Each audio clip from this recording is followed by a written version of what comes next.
Hi, and welcome back to Mysteries Channeled. This will be, I believe, the 4th chapter in the Children of Odin, the book I've been reading from. All right, let's just get to it. Sif's golden hair and how Loki wrought mischief in Asgard. All who dwelt in Asgard, the Aesir and the Esnur, who were the gods and the goddesses, and the Veneer, who were the friends of the gods and the goddesses, were wroth with Loki. It was no wonder why they were wroth with him, for he had let the giant Thiassi carry off Iduna and her golden apples. Still, it must be told that they made such a show of their wrath, it made Loki ready to do more mischief in Asgard. One day he saw a chance to do mischief that made his heart rejoice. Sif, the wife of Thor, was lying asleep outside at her house. Her beautiful golden hair flowed all around her. Loki knew how much Thor loved that shining hair and how greatly Sif prized it because of Thor's love. Here was his chance to do a great mischief. Smilingly, he took out his shears and he cut off the shining hair, every strand and every tress.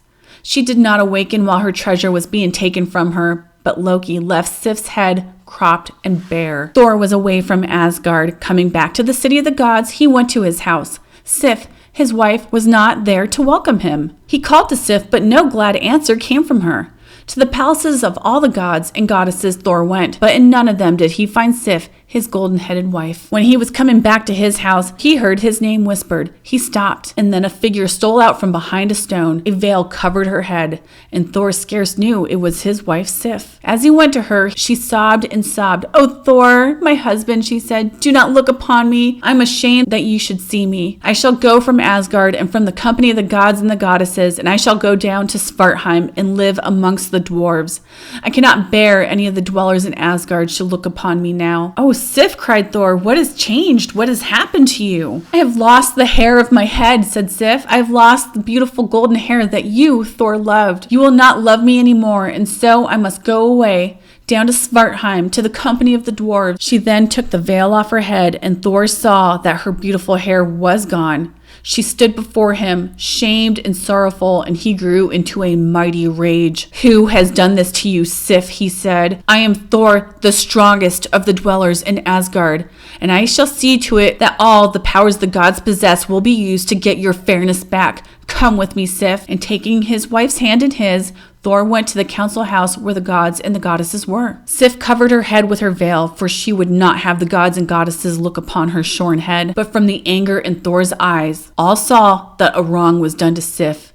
All saw that the wrong that was done to Sif was great indeed. Then Thor told of the cutting of her beautiful hair. A whisper went through the council. It was Loki that did this.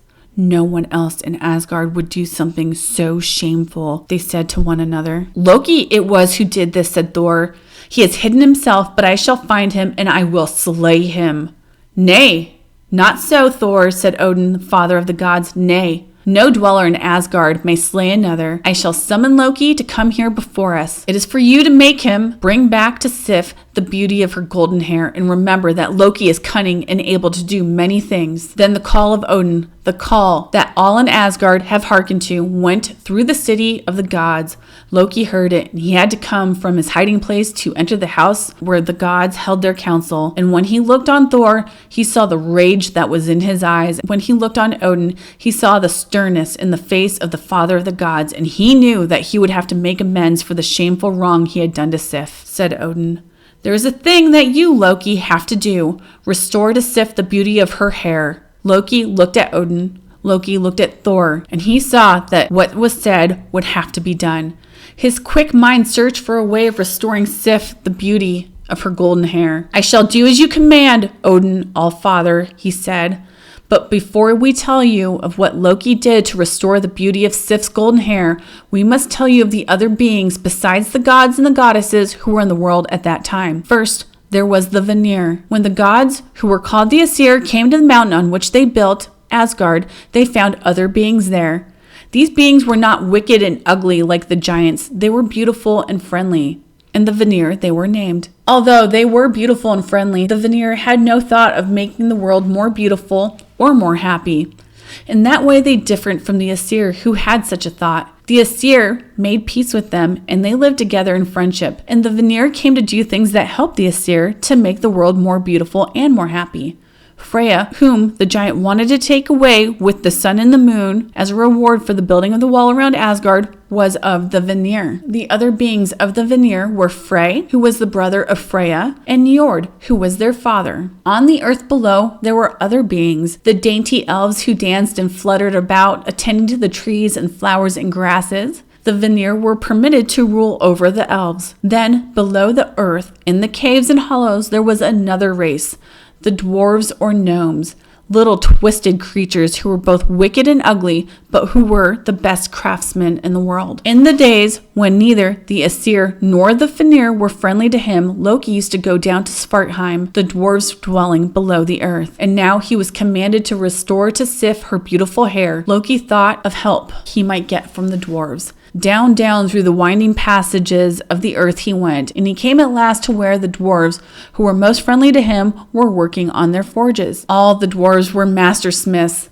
and when he came upon his friends, he found them working hammer and tongs, beating metals into many shapes. He watched them for a while and took note of the things they were making. One was a spear so well balanced and made that it would hit whatever mark it was thrown at, no matter how bad the aim the thrower had. The other one was a boat that could sail on any seas and could be folded up so that it could go into one's pocket. The spear was called Gungnir, and the boat was called Skidbaldnir. Loki made himself very agreeable to the dwarves, praising their work and promising things that only the dwellers in Asgard could give, things that the dwarves longed to possess. He talked to them until the little ugly folk thought they could come to own Asgard and all that was in it. At last, Loki said to them, "Have you got a bar of fine gold that you can hammer into threads so fine that they will be like the hair of Sif, Thor's wife? Only the dwarves could make a thing so wonderful." "Ah, there is a bar of gold. Hammer it into those fine threads and the gods themselves will be jealous of your work." Flattered by Loki's speeches, the dwarves who were in the forge took up a bar of fine gold and flung it into the fire.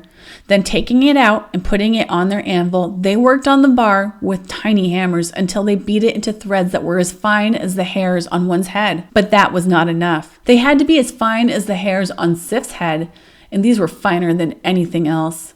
They worked on the threads over and over again until they were as fine as the hairs on Sif's head. The threads were bright as sunlight. When Loki took up the mass of worked gold, it flowed from his raised hand down to the ground. It was so fine it could be put into his palm, and it was so light that a bird might not feel its weight. Then Loki praised the dwarves more, and he made more and more promises to them. He charmed them all, even though they were unfriendly and suspicious folk. And before he left them, he asked for the spear and the boat he had seen them made. The spear Gungnir and the boat Skidbaldnir. The dwarves gave him these things, though in a while after, they wondered at themselves for giving them. Back to Asgard Loki went. He walked into the council house where the dwellers in Asgard were gathered. He met the stern look in Odin's eyes and the rageful look in Thor's eyes, and smiling with good humor. "Off with thy veil, O Sif," he said. And when poor Sif took off her veil, he put upon her shorn head the wonderful mass of gold he had held in his palm. Over her shoulders, the gold fell fine, soft, and shining as her own hair. And the Aesir and the Asinur, the gods and the goddesses, and the Van and the Vanna, when they saw Sif's head covered again in the shining web, laughed and clapped their hands in gladness. And the shining web held to Sif's head as if indeed it had roots and had grown there. All right, guys, that was chapter 4. Anyways, thanks for watching. Have yourselves a very great day.